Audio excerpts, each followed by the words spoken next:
आइए दोस्तों, ये पहला सवाल देखते हैं।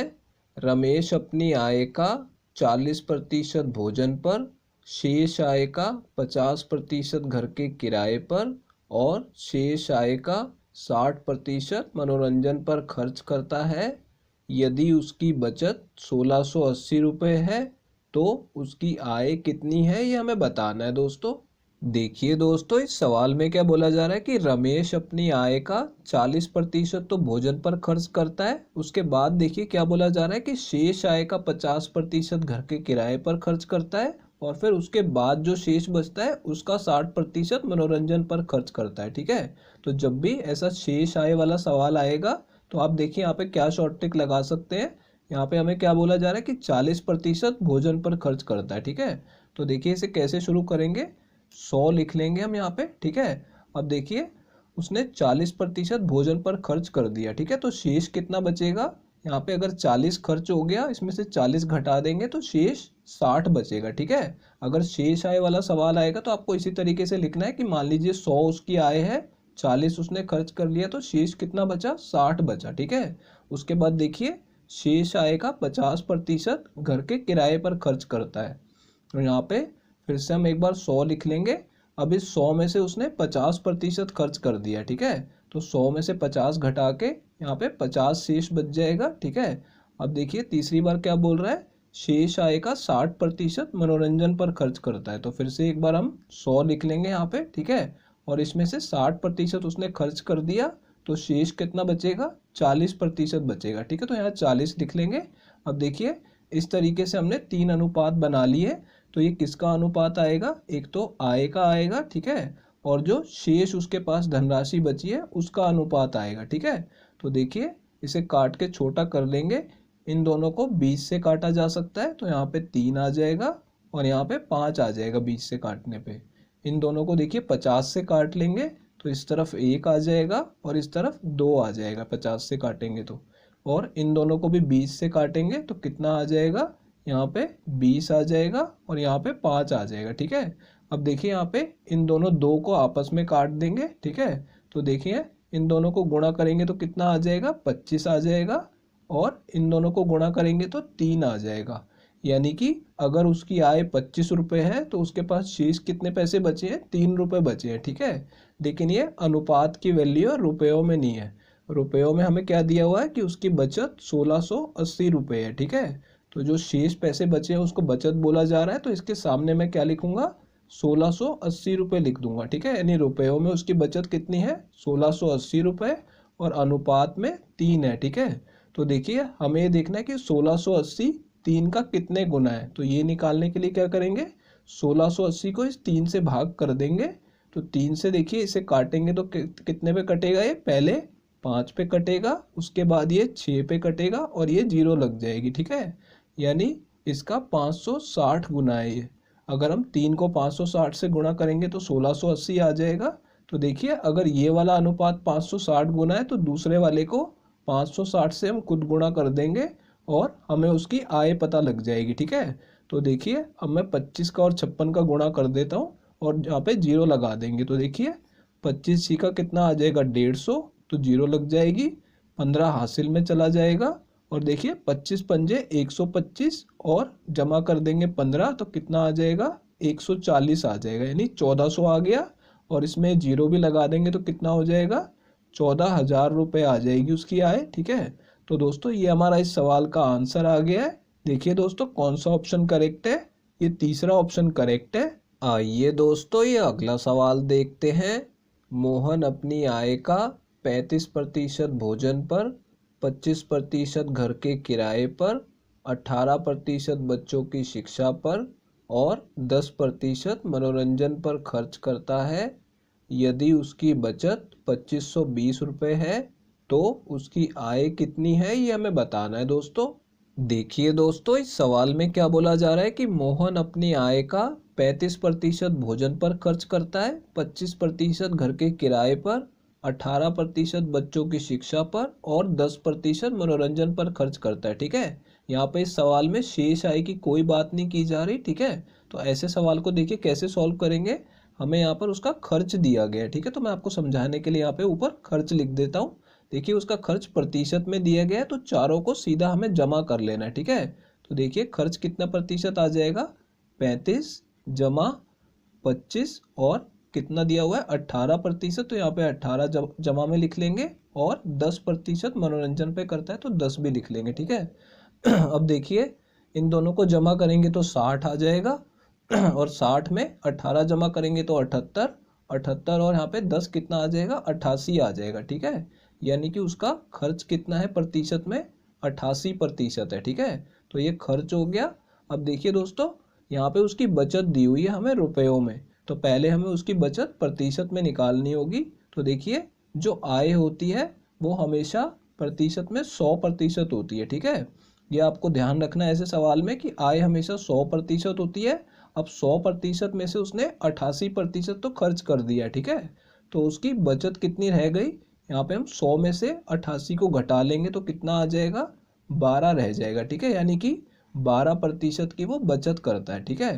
तो ये देखिए यहाँ पे 12 जो है वो प्रतिशत में है बचत, और रुपयों में हमें कितनी दी हुई है, 2520 रुपये दी हुई है, ठीक है। तो यहाँ पे इसके सामने हम लिख लेंगे 2520 रुपये, ठीक है। और देखिए हमें सवाल में क्या पूछा जा रहा है कि उसकी आय कितनी है। देखिए यहाँ पे 12% की वैल्यू हमारे सामने लिखी हुई है, हमें 100% की वैल्यू बतानी, क्योंकि जो आय होती है वो हमेशा 100% होती है, ठीक है। तो देखिए इसे 100% में कैसे बदलेंगे, पहले दोनों तरफ 12 से भाग कर देंगे, ठीक है, ताकि ये 1% बन जाए। तो 1% की वैल्यू कितनी आ जाएगी, देखिए यहाँ पे 12 से काट लेंगे इसे। तो देखिए पहले ये 2 पे कटेगा, उसके बाद 1 पे कटेगा और फिर 0 लग जाएगी, ठीक है। यानी कि 210 रुपये के बराबर है 1%। अगर हमें 100% निकालना है तो क्या करेंगे, दोनों तरफ 100 से गुणा कर देंगे। तो इस तरफ कितना आ जाएगा 100%, और यहाँ पे 2 जीरो और लग जाएंगे, यानी कितना आ जाएगा 21,000 रुपये आ जाएगा, ठीक है। यानी कि मोहन की आय कितनी है, 21,000 रुपये है। तो देखिए दोस्तों ये हमारा इस सवाल का आंसर आ गया है, ये पहला ऑप्शन करेक्ट है। आइए दोस्तों ये अगला सवाल देखते हैं। चीनी के मूल्य में 40% कमी हो जाती है तो उसके नए मूल्य को मूल कीमत पर वापस लाने के लिए उसमें कितने प्रतिशत वृद्धि करनी होगी, ये हमें बताना है दोस्तों। देखिए दोस्तों इस सवाल को सॉल्व करने के लिए जो शॉर्ट ट्रिक का हम यूज़ करने वाले हैं वो सिर्फ इस सवाल की शॉर्ट ट्रिक नहीं है, वो आने वाले 4 सवालों की शॉर्ट ट्रिक है। यानी कि प्रतिशत चैप्टर के 4 तरह के सवाल एक ही शॉर्ट ट्रिक से आप सॉल्व कर सकते हैं, ठीक है। तो देखिए यहाँ पे सवाल में क्या बोला जा रहा है कि चीनी के मूल्य में 40% की कमी हो गई है, ठीक है। तो जो उसका नया मूल्य आया है कमी होने के बाद, अब बोल रहा है कि उसे मूल कीमत पर वापस ले जाने के लिए उसमें कितने प्रतिशत की वृद्धि करनी होगी। तो देखिए इस टाइप के सवाल में वो शॉर्ट ट्रिक लग जाएगी। तो आपको ध्यान रखना है, देखिए यहाँ पे 40% की कमी हो रही है, ठीक है। तो पहले हमें देखना है कितने प्रतिशत की कमी हो रही है, 40% की। तो पहले हम यहाँ पे 40 लिख लेंगे, ठीक है। अब इसका गुणा 100 से कर देंगे, ठीक है। इस ट्रिक में क्या करना होता है, जितने भी प्रतिशत की कमी या वृद्धि हो रही है उस संख्या का गुणा 100 में कर देना होता है, ठीक है। अब देखिए क्योंकि यहाँ पे कमी हो रही है तो ऊपर तो हमने इनका गुणा कर लिया, अब यहाँ पे कमी हो रही तो नीचे इनका अंतर निकाल लेंगे, ठीक है। यानी कि बड़ी संख्या में से छोटी संख्या को घटा देंगे, तो 100 में से 40 को घटाएंगे तो कितना आ जाएगा, 60 आ जाएगा, ठीक है। अगर यहाँ पे वृद्धि हो रही होती तो क्या करते, इन दोनों को जमा करके नीचे लिखते, ठीक है। लेकिन यहाँ पे कमी हो रही थी इसलिए इन दोनों का हमने अंतर निकाल लिया। अब देखिए इसे सॉल्व कर लेंगे, इन दोनों को 20 से काट लेंगे तो कितना आ जाएगा, ऊपर 2 आ जाएगा और नीचे 3 आ जाएगा, ठीक है। अगर हम 2/3 को प्रतिशत में बदलते हैं तो कितना आंसर आ जाता है, 66 सही 2/3% आ जाता है, ठीक है। अगर आप चाहें, अगर आपको ये याद नहीं है तो इसे सॉल्व करके भी निकाल सकते हैं। ऊपर क्या आ जाएगा, 200 आ जाएगा गुणा करने पे, ठीक है। 200 को अगर आप 3 से भाग करेंगे तो 66 सही 2/3 ही मिलेगा आपको, ठीक है। तो यानी इससे हमारा आंसर आ गया कि उसको मूल कीमत पर वापस लाने के लिए उसमें 66 सही 2/3% की वृद्धि करनी होगी। तो देखिए दोस्तों कौन सा ऑप्शन करेक्ट है, ये पहला ऑप्शन करेक्ट है। आइए दोस्तों ये अगला सवाल देखते हैं। एक आयत की लंबाई में 25% कमी की गई तो उसकी चौड़ाई में कितने प्रतिशत वृद्धि की जाए ताकि उसका क्षेत्रफल ना घटे। देखिए दोस्तों, इस सवाल में क्या बोला जा रहा है कि एक आयत की लंबाई में 25% कमी की गई है। ठीक है, तो पूछ रहा है कि उसकी चौड़ाई में कितने प्रतिशत वृद्धि की जाए ताकि उसका क्षेत्रफल ना घटे। देखिए यहाँ पे एक आयत की बात हो रही है और आयत का जो क्षेत्रफल होता है वो किसके बराबर होता है? लंबाई गुणा चौड़ाई के बराबर होता है। ठीक है, अगर उसकी लंबाई में हमने कमी कर दी तो क्षेत्रफल में अपने आप ही कमी हो जाएगी। ठीक है, तो हमें पूछ रहा है कि हम उसकी चौड़ाई में कितने प्रतिशत की वृद्धि कर दें ताकि इसमें कोई परिवर्तन ना हो, यानी ये घटे ना। ठीक है, तो देखिए इसमें जो शॉर्ट ट्रिक हमने पिछले सवाल में लगाई थी वही सेम शॉर्ट ट्रिक हम लगा लेंगे। तो ये दूसरे टाइप का सवाल है जिसमें हम सेम शॉर्ट ट्रिक लगा रहे हैं। देखिए दोस्तों, यहाँ पे 25% की कमी हो रही है। ठीक है, तो पहले देखिए यहाँ पे संख्या कितनी दी हुई है? 25 दी हुई है, तो यहाँ पे 25 लिख लेंगे। ठीक है, अब इसका गुणा 100 से कर देंगे, जैसे हमने पिछले सवाल में किया था। 100 से गुणा जरूर करेंगे संख्या को। और नीचे देखिए यहाँ पे क्या करेंगे, यहाँ पे कमी हो रही है। ठीक है, मैंने बताया था कि अगर कमी हो रही है तो इन दोनों का अंतर ले लेंगे। ठीक है, तो इनका अंतर कितना आ जाएगा? 100 में से 25 घटाएंगे तो 75 आ जाएगा। ठीक है, अब देखिए 25 से मैं 75 को काट दूंगा तो कितने पे कटेगा? 3 पे कटेगा और ऊपर 1 आ जाएगा। ठीक है, ऊपर 25 से काटेंगे तो 1 आ जाएगा, नीचे 3 आ जाएगा। अब देखिए 1/3 को जब प्रतिशत में बदलते हैं तो कितना आ जाता है? 33 सही 1/3% आ जाता है। ठीक है, अगर आपको ये याद है तो आप सीधा आंसर लिख सकते हो, या फिर आप क्या कर सकते हो, 100 का गुणा 1 में करेंगे तो 100 ही आ जाएगा और 100 को 3 से भाग कर दीजिए तो यही आंसर मिलेगा आपको। ठीक है, यानी कि हमें उसकी चौड़ाई में कितनी वृद्धि करनी होगी? 33 सही 1/3% की वृद्धि करनी होगी ताकि उसके क्षेत्रफल में कोई भी परिवर्तन ना हो। ठीक है, तो देखिए दोस्तों कौन सा ऑप्शन करेक्ट है? ये दूसरा ऑप्शन करेक्ट है। आइए दोस्तों, ये अगला सवाल देखते हैं। चावल के मूल्य में 20% की वृद्धि हो जाती है तो किसी परिवार को अपनी खपत में कितने प्रतिशत कमी करनी होगी ताकि उस पर खर्च ना बढ़े। देखिए दोस्तों, इस सवाल में क्या बोला जा रहा है कि चावल के मूल्य में 20% की वृद्धि हो गई है। ठीक है, तो पूछ रहा है कि किसी परिवार को अपनी खपत में कितने प्रतिशत की कमी करनी होगी ताकि उस पर खर्च ना बढ़े। ठीक है, खर्च हमारा पहले के बराबर ही रहे। तो देखिए मूल्य गुणा खपत किसके बराबर होता है? खर्च के बराबर होता है। ठीक है, मान लीजिए कि चावल का मूल्य 50 रुपये किलो है। ठीक है, और खपत जो है परिवार की वो महीने की 10 किलो की खपत है। ठीक है, तो खर्च कितना हो जाएगा? 50 गुणा 10 यानी 500 रुपये का खर्च हो जाएगा। ठीक है, अब देखिए अगर मूल्य में 20% की वृद्धि हो जाती है, मान लीजिए मूल्य में 20% की वृद्धि हो गई और 1 किलो चावल 60 रुपये का हो गया। ठीक है, और अगर खपत बराबर रखेंगे तो क्या हो जाएगा? 60 गुणा 10 यानी 600 रुपये का खर्च हो जाएगा। ठीक है, लेकिन बोल रहा है कि खर्च बढ़ना नहीं चाहिए, तो अगर खर्च ना बढ़े तो खपत जो 10 किलो थी उसमें कमी करनी होगी। ठीक है, तो इस टाइप के सवाल में भी हम वो शॉर्ट ट्रिक लगा सकते हैं जो अब तक हम लगाते आ रहे हैं। तो ये तीसरे टाइप का सवाल है दोस्तों। देखिए यहाँ पे शॉर्ट ट्रिक कैसे लगेगी। यहाँ क्या बोला जा रहा है कि 20% की वृद्धि हो रही है। ठीक है, तो देखिए यहाँ पे 20 हमें संख्या दी गई है, तो यहाँ पे मैं लिख दूंगा कि 20 और इसे 100 से गुणा कर देंगे। ठीक है, जैसे हम शॉर्ट ट्रिक में करते हैं, संख्या लिख ली और उसका 100 से गुणा कर दिया।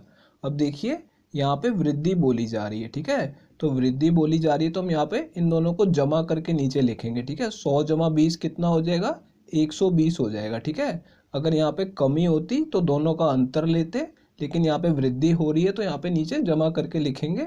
अब देखिए दोस्तों, इन दोनों को 20 से काट लेंगे तो ऊपर 1 आ जाएगा और नीचे 6 आ जाएगा। ठीक है, अब देखिए या तो आप 100 को 6 से भाग कर लीजिए, या फिर आपको ध्यान रखना पड़ेगा कि 1/6 को जब प्रतिशत में बदलते हैं तो कितना आ जाता है? 16 सही 2/3% आ जाता है। ठीक है, तो ये हमारा इस सवाल का आंसर आ जाएगा दोस्तों कि उस परिवार को अपनी खपत में 16 सही 2/3% की कमी करनी होगी ताकि उस पर खर्च ना बढ़े। ठीक है, तो ये हमारा आंसर है। ये चौथा ऑप्शन करेक्ट है दोस्तों। आइए दोस्तों, ये अगला सवाल देखते हैं। किसी परीक्षा में ए को बी से 20% कम अंक प्राप्त हुए तो बी के अंक ए के अंकों से कितने प्रतिशत अधिक है, यह हमें बताना है दोस्तों। देखिए दोस्तों, इस सवाल में क्या बोला जा रहा है कि किसी परीक्षा में ए को बी से 20% कम अंक प्राप्त हुए, यानी कि दो स्टूडेंट हैं ए और बी, जो पहला स्टूडेंट ए है उसे दूसरे स्टूडेंट बी की तुलना में 20% कम अंक प्राप्त हुए हैं, यानी कि बी को ज़्यादा अंक प्राप्त हुए होंगे। तो हमें यही बताना है कि बी के जो अंक हैं वो ए के अंकों से कितने प्रतिशत ज़्यादा है, यानी कितने प्रतिशत अधिक है। तो जब भी इस टाइप का सवाल आएगा तो भी हम शॉर्ट ट्रिक का यूज़ कर सकते हैं। तो दोस्तों ये चौथे टाइप का सवाल है जिसमें हम सेम शॉर्ट ट्रिक लगाएंगे। देखिए यहाँ पे 20% कम अंक है उसके, तो यहाँ पे पहले हम क्या करेंगे 20 लिख लेंगे और इसका गुणा 100 से कर देंगे, जैसे हम अब तक करते आ रहे हैं, ठीक है। और देखिए अगर यहाँ पे कम बताया गया है तो यहाँ पे दोनों का अंतर लेना होगा, ठीक है। अगर यहाँ ज़्यादा बताया जाएगा, ठीक है, अधिक बताया जाएगा तो क्या करना होगा, दोनों को जमा करके नीचे भाग करना होगा। तो देखिए इन दोनों का अंतर कितना आ जाएगा, 80 आ जाएगा। 100 में से 20 घटा देंगे तो अब देखिए इसे सॉल्व कर लेते हैं।